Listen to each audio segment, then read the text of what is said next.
అందరికీ ఆత్మ ప్రణామాలు. ముందుగా బ్రహ్మర్షి పితామహ పత్రిజీ, స్వర్ణమాలమ్మకు, వంశీకరణ్ మాస్టర్ గారికి, సుకన్య మాస్టర్కి, ఇక్కడికి ఇచ్చేసిన ప్రతి ఒక్కరికి మనస్ఫూర్తిగా ఆత్మ ప్రణామాలు, కృతజ్ఞతలు.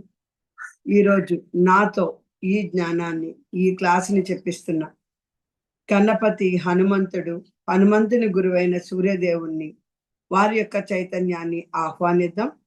అలాగే మనతో పాటు ఈ జ్ఞానాన్ని వినడానికి వచ్చిన సమస్త గురుమండలిని, ధ్యానులను, హిమాలయ యోగులను, సిద్ధులను, పరమ గురువులను, విశ్వగురువులను, సంబాల నగరవాసులను, ముక్కోటి దేవతలను, మన యొక్క పూర్ణాత్మను మనస్ఫూర్తిగా ఆహ్వానిద్దాం. ముందుగా గురువందనంతో. గురు బ్రహ్మ, గురు విష్ణు, గురుదేవో మహేశ్వర, గురు సాక్షాత్ పరబ్రహ్మ, తస్మై శ్రీ గురవే నమః. ఫ్రెండ్స్, అందరికీ ఆత్మ ప్రణామాలండి. మనము గత 4 వారాల నుండి ఒక్కొక్క రోజు ఒక్కొక్క టాపిక్ గురించి చెప్పుకుంటున్నాం. అంతకు ముందు అంగీకారం గురించి చెప్పుకున్నాం. అయితే లాస్ట్ వీక్ నాకు కొంచెం రాలేదు. ఆ రోజు అంటే ఈ రోజు మనం క్షమ గురించి చెప్పుకుందాం. క్షమ, బాధ నుండి విముక్తికి ప్రయాణం. ఫ్రెండ్స్, అంటే మనలో ఏదైతే బాధ ఉందో ఆ బాధ నుండి విముక్తి పొందాలి అంటే క్షమ ఒక్కటే మార్గం అండి.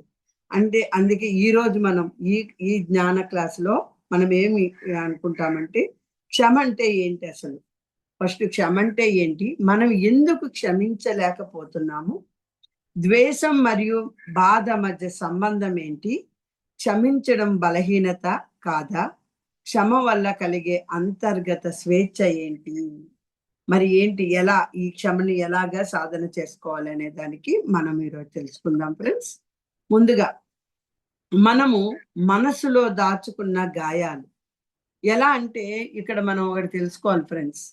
ప్రతి మనిషి జీవితంలో శరీరానికి మాత్రమే కాదు, శరీరానికి తగిలితే తగ్గిపోతాయి, కానీ మనసుకి తగిలితే శరీరానికి మాత్రమే కాదు మనసుకు గాయాలు అవుతాయి.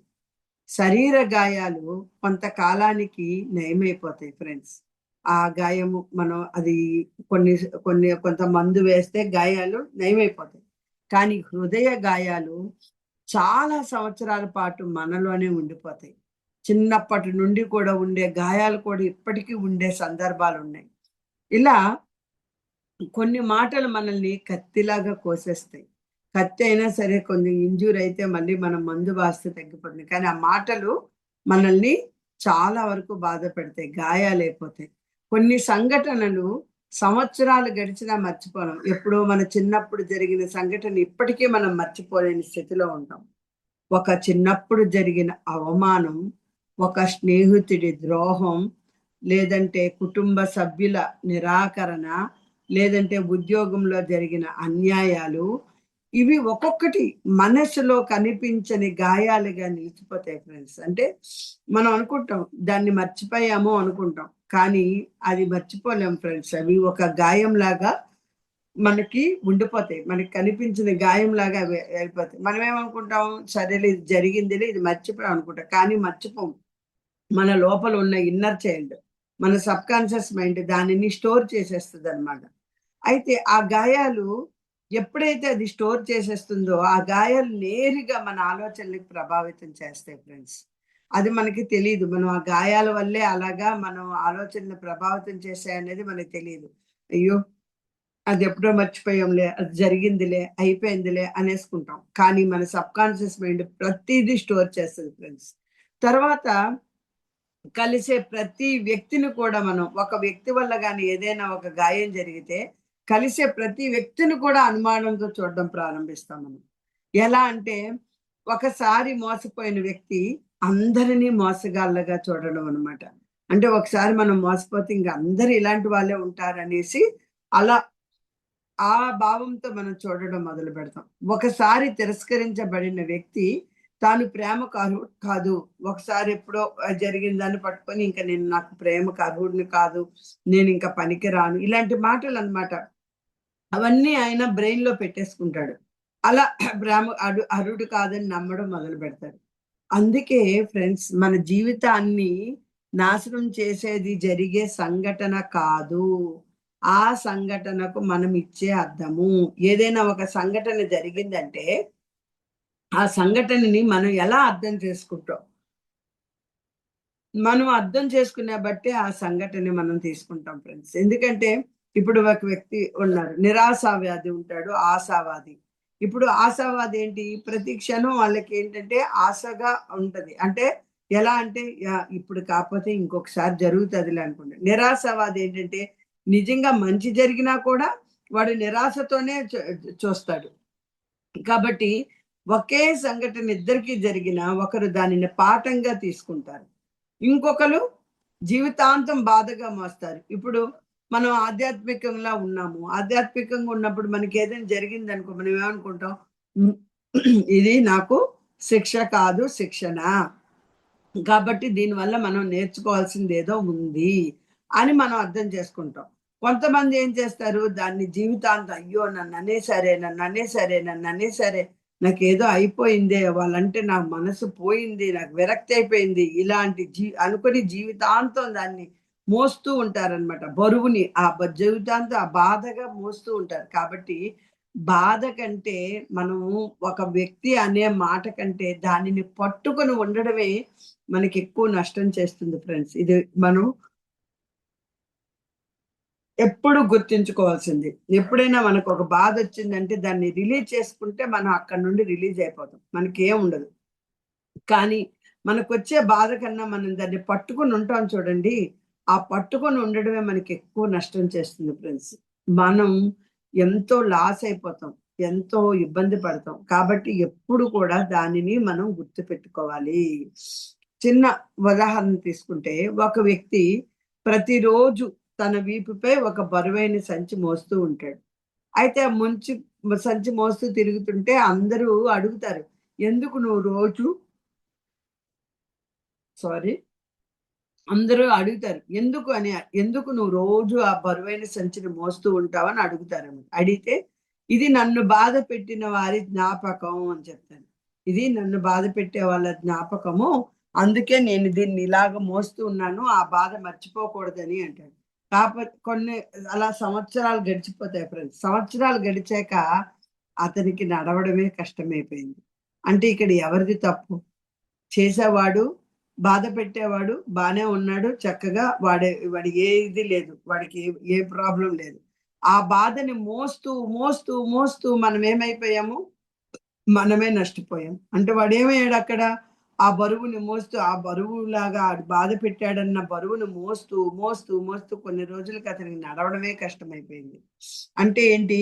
అక్కడ సంచి బరువు వల్ల కాదు ఫ్రెండ్స్. దానిని వదలకపోవడమే అతని బాధ. కొంతమందుంటారు వ్యక్తులు. అలాగా ఇప్పుడు ఫర్ ఎగ్జాంపుల్ మనం ఏదైనా ఒక మాట అన్నామనుకోండి. దానిని మనము ఆశావాదంగా తీసుకుంటే తప్పుగా తీసుకోకూడదు.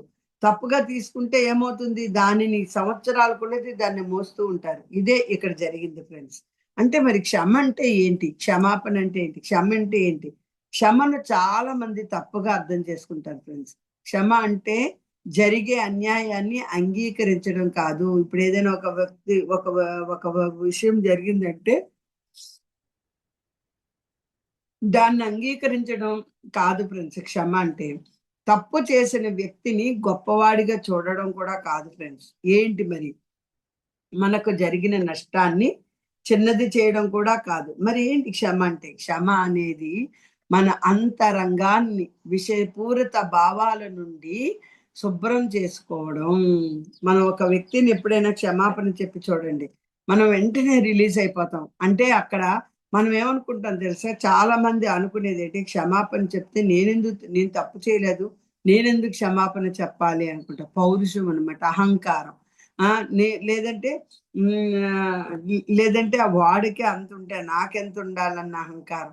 ఇలాంటివన్నీ ఉంటాయి ఫ్రెండ్స్. అలా ఎప్పుడైతే అనుకున్నామో, ఆ బరువు సంచి ఎలాగ మోసి, మోసి వాడు నడవలేని స్థితికొచ్చాడో, అలా అయిపోతుందనమాట పరిస్థితి. అలా కాకుండా మనము మనం ఇక్కడ మెయిన్ ఏంటంటే క్షమాపణ అనేది మనం ఎవరో అవతల వాడి గురించి మనం క్షమించట్లేదు ఫ్రెండ్స్.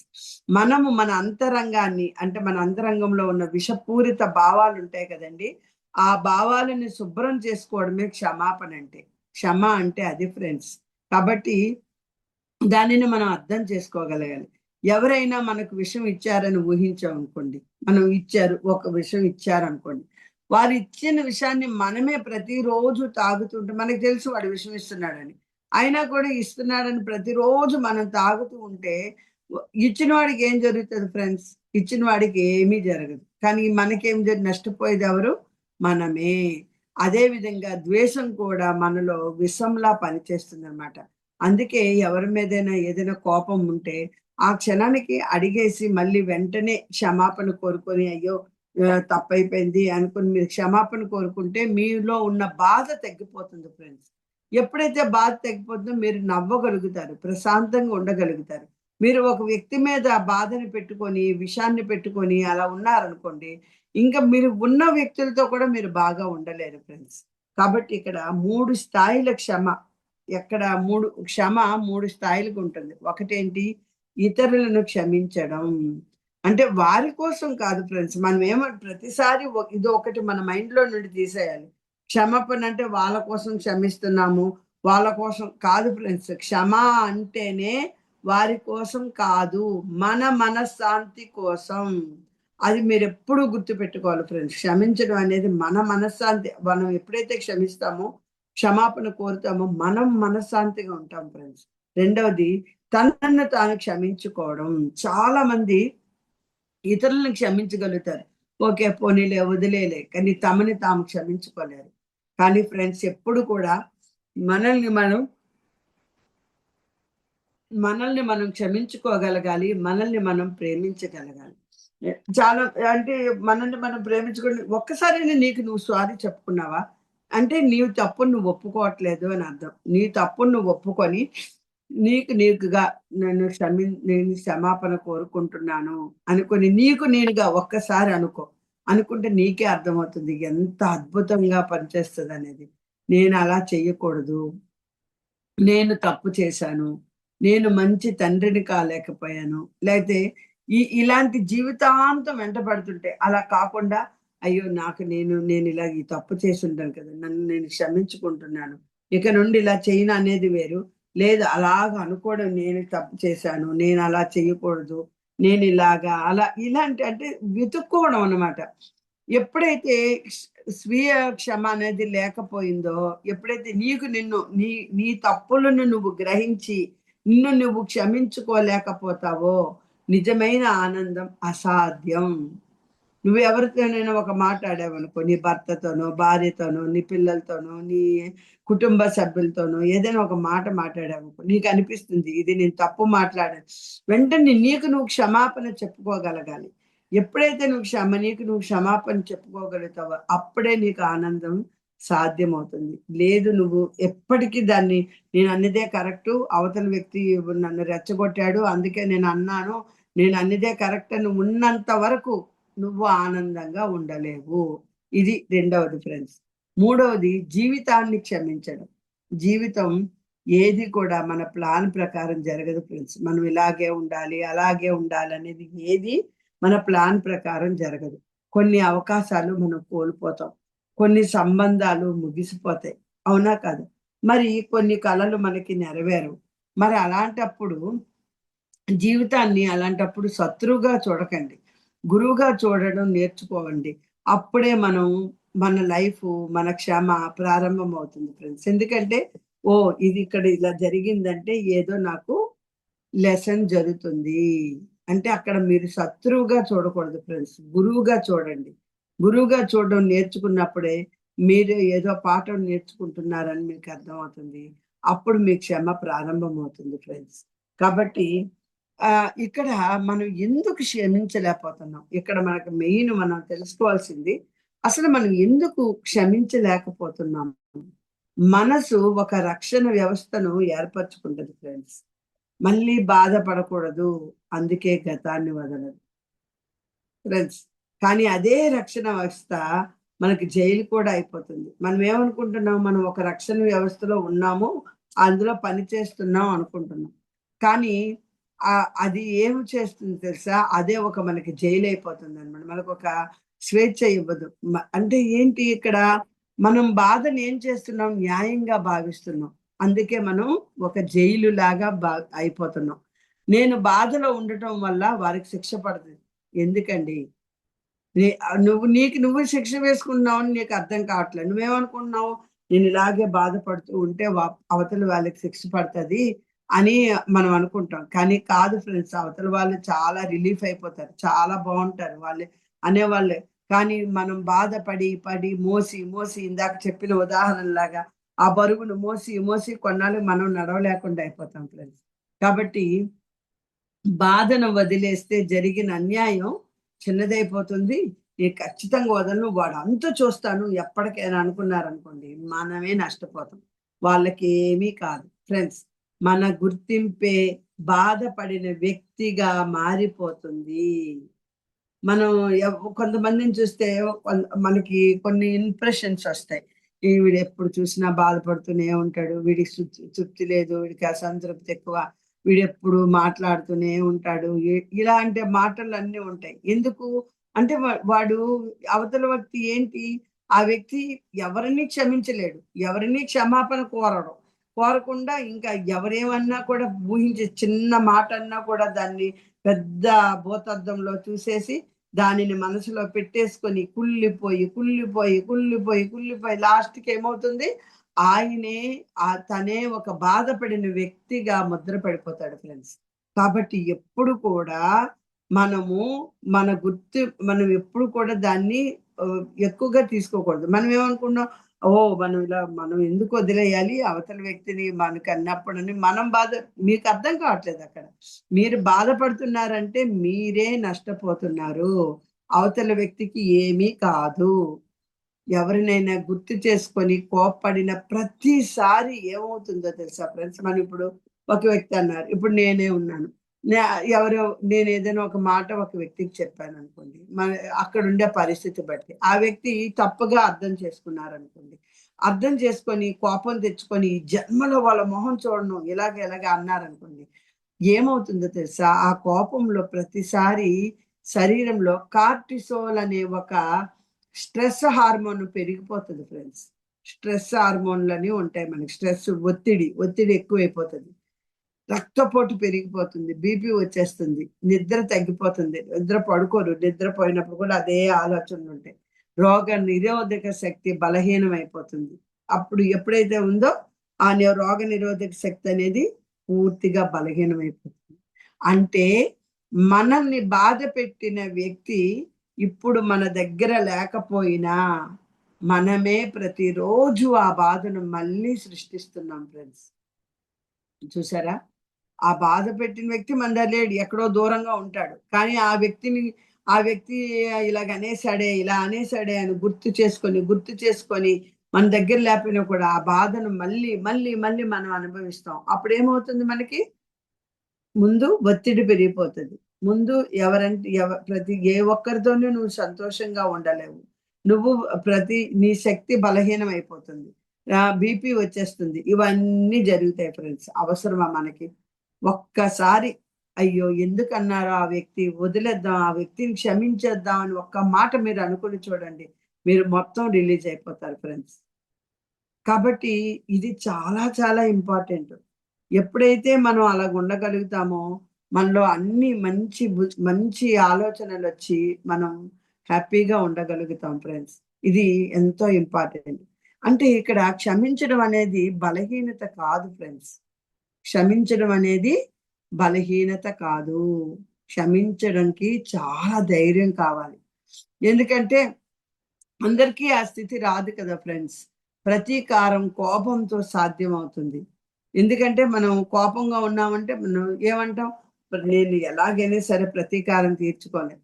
ప్రేమతో మాత్రమే సాధ్యమవుతుంది ఫ్రెండ్స్. ఎప్పుడైతే మనం ప్రేమపూర్వకంగా ఉండగలుగుతామో, అలా ఉండగలిగినప్పుడే మనము ఆ ప్రేమతో మాత్రమే మనం సాధ్యం చేయగలుగుతాము ఫ్రెండ్స్. ఎందుకంటే ఇప్పుడు ప్రేమ ఉంటేనే కదా మనం ఓకే పోనీలే ఆ వ్యక్తి ఏదో అన్నాడు క్షమించేద్దాం అనిపిస్తుంది. ఆ వ్యక్తి మీద మీరు క్షమించలేకపోతున్నారు. ఆ వ్యక్తి మీద క్షమించలేకపోతున్నారు. ఆ వ్యక్తితో మీరు మాట్లాడలేకపోతున్నారు అంటే అర్థము మీకు ఆ వ్యక్తి మీద ప్రేమ లేదు అని అర్థం ఫ్రెండ్స్. అర్థం చేసుకోండి. క్షమించడానికి చాలా ధైర్యం కావాలి.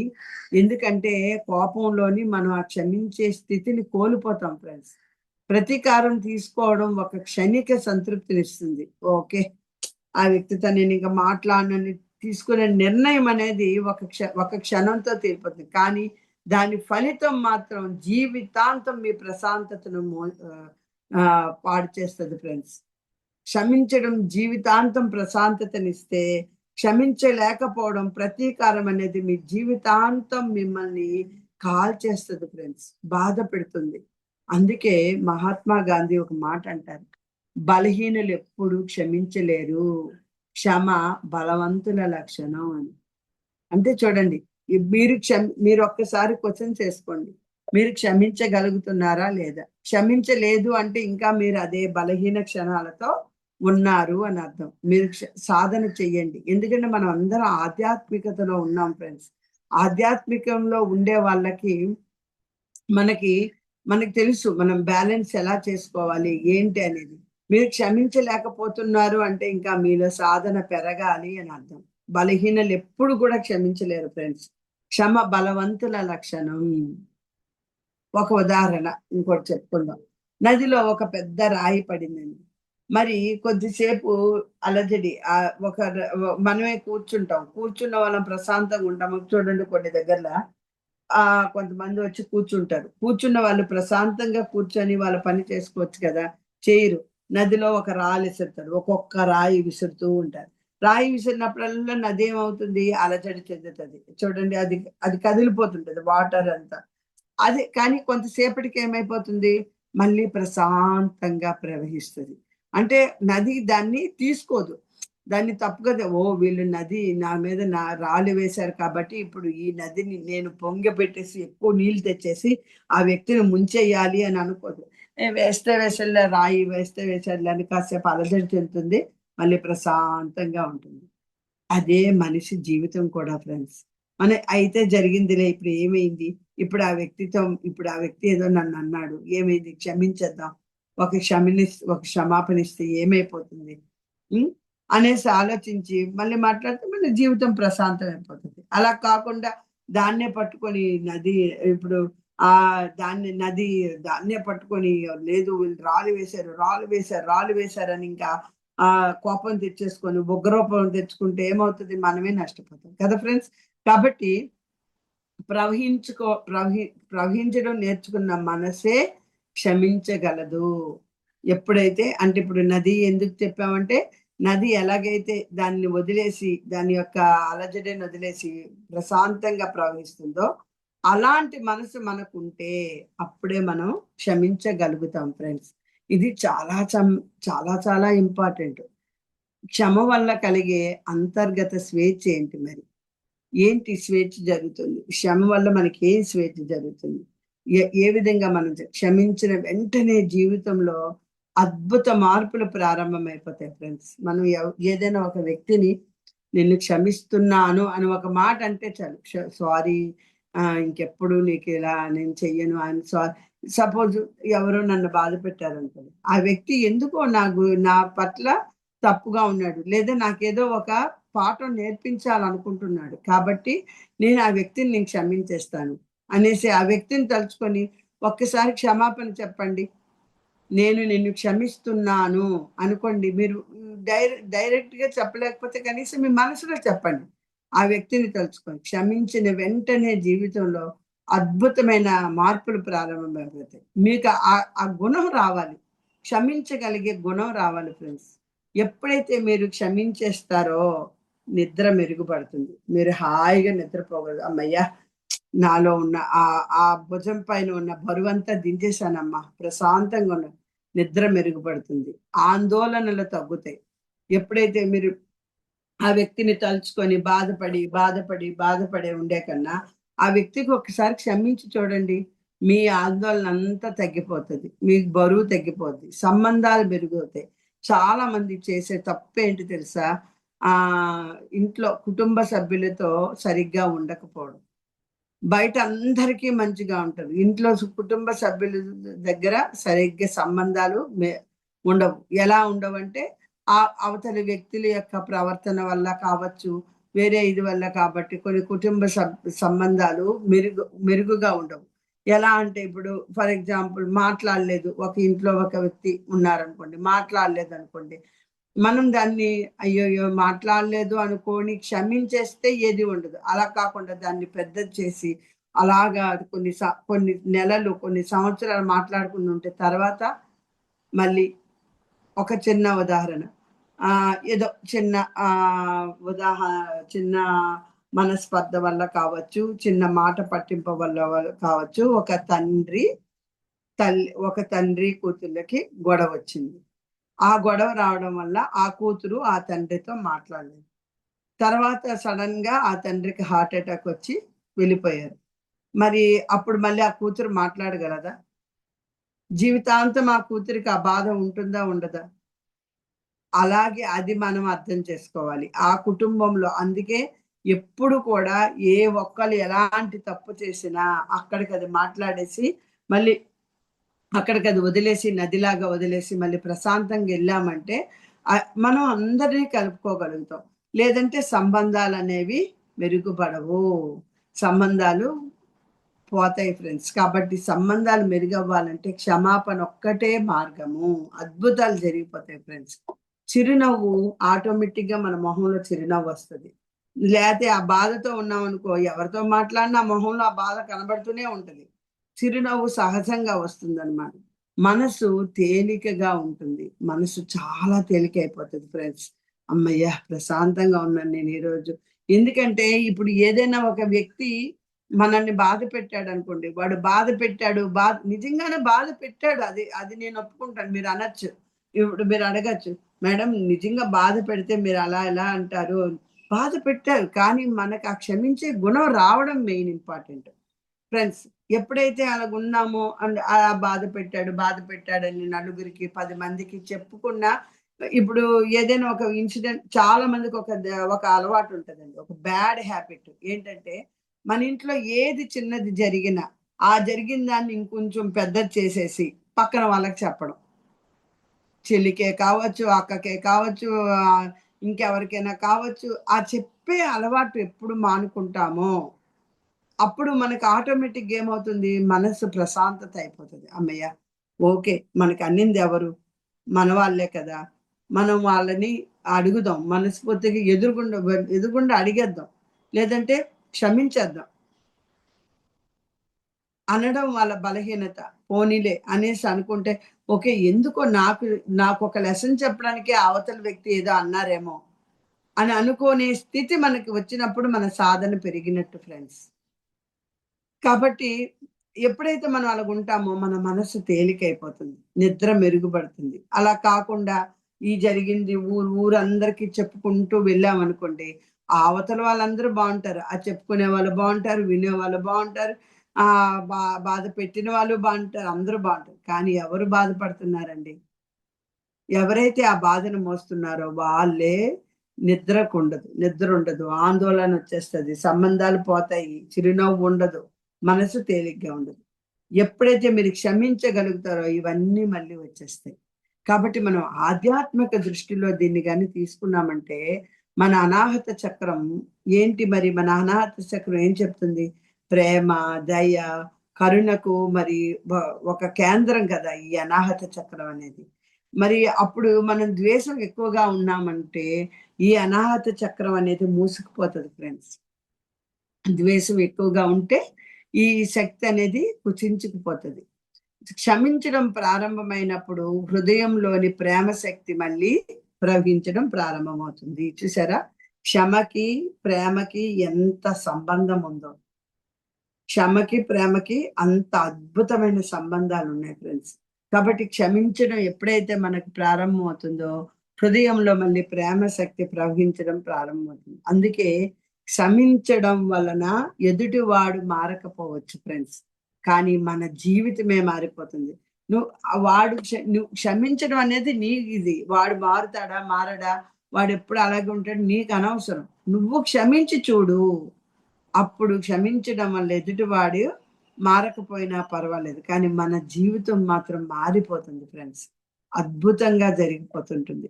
కాబట్టి ఎప్పుడైతే మనం క్షమ అనేది ఉంటుందో అది ఆటోమేటిక్ గా మనం ప్రశాంతంగా ఉండగలుగుతాం ఫ్రెండ్స్. కాబట్టి ఎప్పుడు కూడా ఈ బాధ నుండి విముక్తికి ప్రయాణం అంటే అర్థం ఏంటి తెలుసా? గాయాల నుండి గౌరవానికి, బాధ నుండి స్వేచ్ఛకు ప్రయాణం అని మనం తెలుసుకోగలగాలి. ఎప్పుడైతే మనం అలా ఉన్నామో మనకు అద్భుతంగా అన్ని ముందుకు వెళ్తాయి ఫ్రెండ్స్.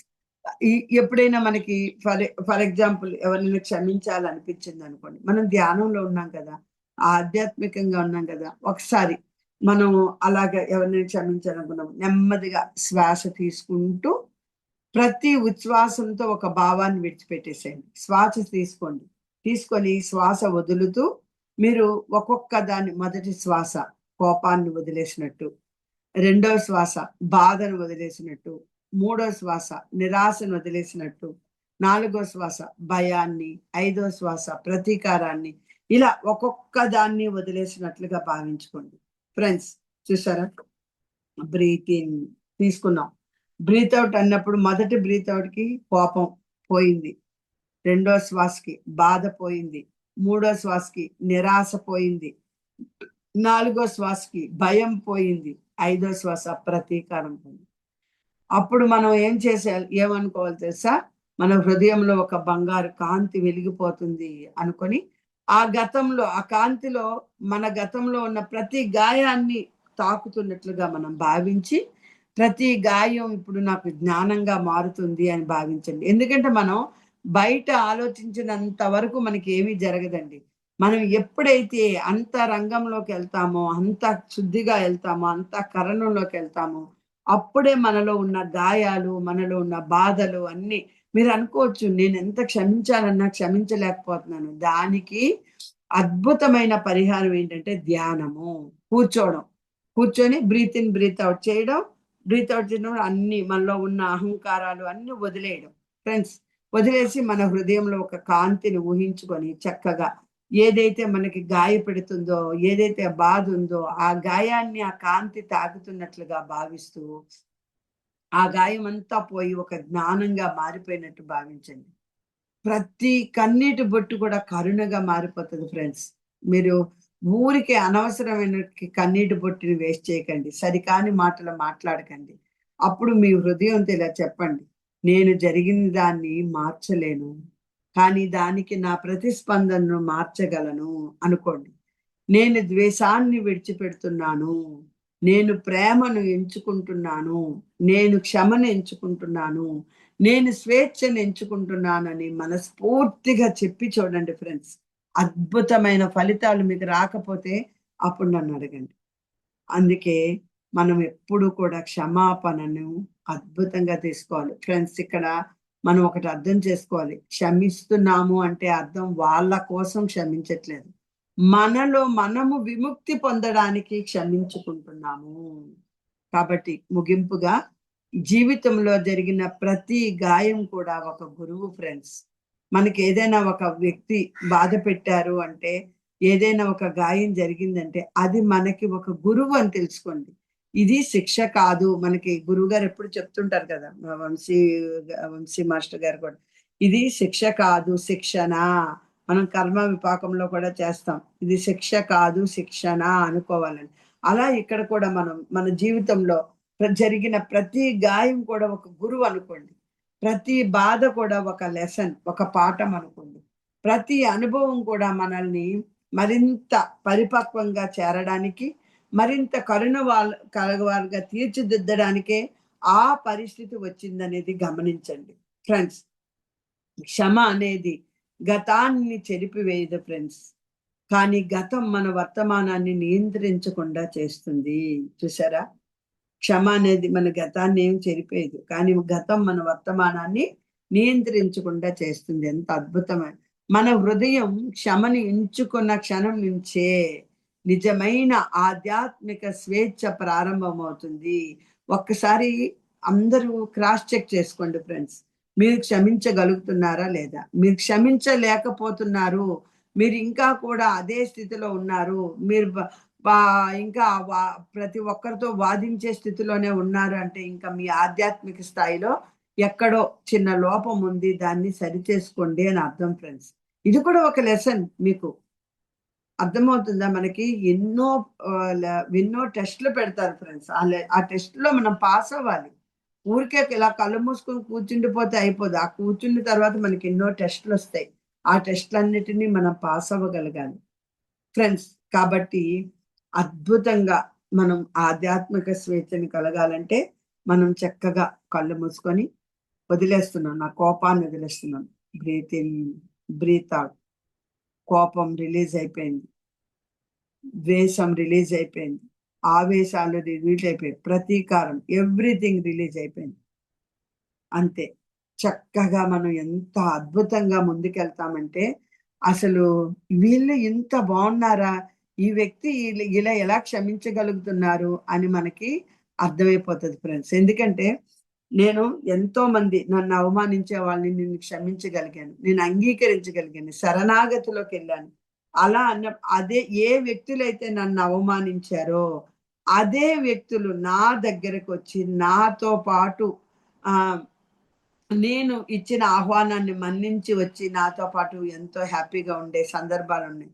నాతో పాటు నా చుట్టూ ఉన్న మనుషులు నన్నడిగారు. ఇంత ఇదిగా, ఇంత ప్రశాంతంగా మీరెలా క్షమించగలుగుతున్నారు? ఆ వ్యక్తులు ఎంత అవమానించారో మీకు మాకు తెలుసు. మరి అలాంటిది మీరు అంత ఇదిగా ఎలా క్షమించగలిగారంటే, నా ఒక్క ఆన్సరు నేను దాన్ని మోసుకొని వెళ్ళాలనుకోవట్లేదు. నేను ఆ బస్తాని మోసుకొని వెళ్ళి నేను నా జీవితాన్ని పాడు చేసుకోవాలనుకోవట్లేదు. అక్కడికక్కడ ఆ బస్తాను వదిలేయాలనుకున్నాను. నదిలాగా అక్కడికి వదిలేయాలనుకున్నాను. అంటే ఇది నా గురించి నేను గొప్పగా చెప్తున్నానని కాదు ఫ్రెండ్స్. ఇది ఒక ఎక్స్‌పీరియన్స్. అందుకే కదా పత్రిజీ గారు ఎప్పుడు చెప్తారు. అనుభవాలే పాఠాలు అని. ఇవన్నీ నా జీవితంలో కుటుంబంలోని అలాగే ఉద్యోగ బాధ్యతల్లో మనం ఒక ఉద్యోగంలో ఉంటే చాలామంది ఏమనుకుంటారు ఆవిడకేముందబ్బా! పెద్ద ఆఫీసరు, పెద్ద డీను లేకపోతే ఆమెకేంటబ్బా! ఇంత డబ్బొస్తది. ఆమెకి ఏ లోటు ఉండదు. నే మనం వేరే వాళ్ళని చూసుకున్నప్పుడు కూడా అలాగే అనుకుంటాం. వాళ్ళకి ఏం బాధ. కానీ అక్కడ చేసే వాళ్ళకి అర్థమవుతుంది ఫ్రెండ్స్. మనము ఒక పరిస్థితిలో ఉన్నాము. ఒక స్థితిలో, ఒక పద్ధతిలో, ఒక పొజిషన్‌లో ఉన్నామంటే అక్కడ చేసే వాళ్ళకి అర్థమవుతది. అక్కడ ఎంత మందితో మీరు కుటుంబ సభ్యులతోనే వేగలేనప్పుడు, మరి మనం బయటికెళ్ళి ఉద్యోగ జీవితంలో ఇక్కడ ఉద్యోగస్తులు ఎంతోమంది ఉండుండొచ్చు. వాళ్ళకి వేరే వేరే అభిప్రాయాలుండొచ్చు. వారికి వేరే వేరే గాయాలుండొచ్చు. కానీ మరి వాటినన్నిటిని బ్యాలెన్స్ చేసుకొని రావాలంటే మనకెంత శక్తి కావాలండి. ఆ శక్తి ఓన్లీ ధ్యానం వల్లే వస్తుంది. ఎప్పుడైతే మీరు ఆ ధ్యానాన్ని మొదలు పెడతారో, ఖచ్చితంగా మీరు అన్నీ బయటకొచ్చేస్తారు ఫ్రెండ్స్. చివరగా నేను చెప్పగలిగిందేంటంటే, క్షమ అనేది ఒక బలహీనత కాదు. మనల్ని మనం విముక్తి చేసుకునే ఒక అద్భుతమైన ఆయుధం ఫ్రెండ్స్. కాబట్టి ఎప్పుడు కూడా అదే బాధతో ఉండకుండా చక్కగా, ప్రశాంతంగా, మనస్ఫూర్తిగా ఎందుకంటే క్షమిస్తే నేను ఓడిపోయినట్లే అనుకుంటారు. కానీ నిజానికి క్షమించడం అనేది అంతర్గత బలం అనేది మీరెప్పుడైతే తెలుసుకుంటారో ఎందుకంటే సంవత్సరాల తరబడి కోపాన్ని మోస్తూ ఉండడం కన్నా, ఆ బాధ నుండి విముక్తి పొందితే మనం హ్యాపీగా ఉంటామనేది ఎప్పుడైతే తెలుసుకుంటారో ఫర్ ఎగ్జాంపుల్ ఒక చెట్టు మీద రాయి విసిరామనుకోండి, ఆ చెట్టు తిరిగి రాయి విసురుతదా? విసరదు. నదిలో రాయి వేసితే నది మళ్ళీ విసురుతది లేదు. మళ్ళీ ప్రశాంతంగా ఉంటుంది. మరి చెట్టు మీద రాయేసినా అది ఫలాలను మాత్రమే ఇస్తుంది. కదా! కానీ అదే నిజమైన గొప్పతనం. వీళ్ళు నా మీద రాయేశారు వీడికి ఖచ్చితంగా నేనివ్వను అని అనుకోదు. కాబట్టి ఇవన్నీ క్షమించడం అంటే ఓడిపోవడం కాదు. మన హృదయాన్ని ద్వేషం నుండి కాపాడుకోవడం అని తెలుసుకోవడం, క్షమ వల్ల కలిగే అంతర్గత స్వేచ్ఛ అని తెలుసుకోవడమే నిజమైన క్షమాపణ ఫ్రెండ్స్. కాబట్టి ఇలా ఈ క్లాస్ ద్వారా మీకేమైనా అర్థమైతే మీరు ఎవరినైనా క్షమించలేని స్థితిలో ఉంటే ఒక్కసారి ఆలోచించి వాళ్ళని క్షమించడం నేర్చుకోండి. వాళ్ళకి క్షమాపణ కోరుకోండి. వాళ్ళకి ఫోన్ చేసి మాట్లాడడం ఇలాంటివన్నీ చెయ్యండి. అప్పుడే మనం రిలీజ్ అయ్యి ప్రశాంతంగా ఉంటాం ఫ్రెండ్స్. నాకింతటి అద్భుతమైన అవకాశం ఇచ్చిన సద్గురు మూమెంట్ ఛానల్‌కి, వంశీకరణ్ మాస్టర్ గారికి, అలాగే సుకన్య మాస్టర్‌కి, మణిమాల మాస్టర్ గారికి, ఇక్కడికి విచ్చేసిన ప్రతి ఒక్కరికి మనస్ఫూర్తిగా కృతజ్ఞతలు చెప్తూ, సర్వే జన సుఖినో భవంతు. సర్వే జన సుఖినో భవంతు. ఓం శాంతి శాంతి శాంతి. ఫ్రెండ్స్, మీరెవరైనా మాట్లాడాలి అనుకుంటే మాట్లాడండి.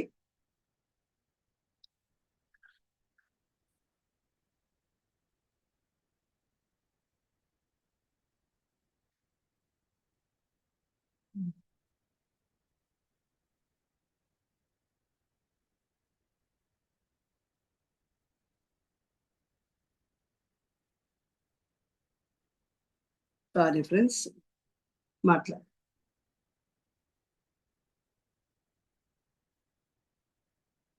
వాణి గారు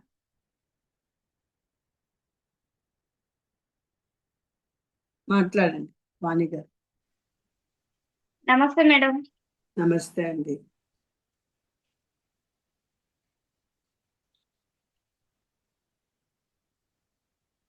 మేడం మీరు చెప్పినట్టు ఈ ధ్యానంలోకి వచ్చినాక ఇంకా లోపలోకి వెళ్ళి ఫస్ట్ ధ్యానంలోకి వచ్చినప్పుడు క్షమాపణ అనేది చెప్పలేకుంటున్నాం మేడం. సాధనను పెంచుకొని